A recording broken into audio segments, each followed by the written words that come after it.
আসসালামু আলাইকুম। আজকে তৈরি করছি চিংড়ি দিয়ে কাঁচা কলা ভাজি। তাই প্রথমে আমি কলাগুলোকে দুই ফালি করে কেটে নিচ্ছি। আমি এখানে বিচি কলা ইউজ করেছি। তারপর সবগুলো যখন কাটা হয়ে যাবে তখন আমি ভালোভাবে এটাকে ওয়াশ করে চুলায় বসিয়ে দিচ্ছি এটা সিদ্ধ হওয়ার জন্য।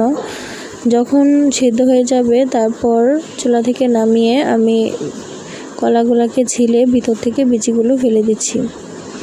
সবগুলা এভাবে বেছে আমি এটাকে ব্লেন্ড করে নিলাম।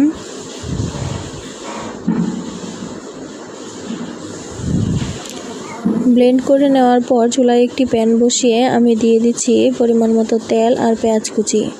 পেঁয়াজটাকে একটু ভালোভাবে ভেজে দিয়ে দিচ্ছি দারুচিনি, এলাচ, তেজপাতা আর লবণ।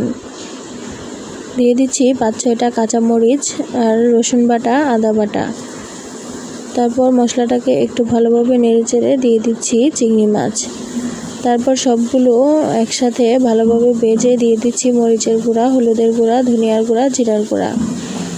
তারপর মশলার সাথে ভালোভাবে চিংড়ি মাছটাকে কষাতে হবে। আমি এক্সট্রা একটু পানি ইউজ করেছি।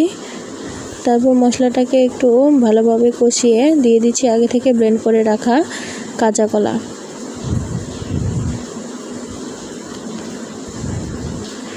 তারপর ভালোভাবে নেড়েচেড়ে কলা আর মশলার সাথে ভালোভাবে মিশিয়ে নিচ্ছি।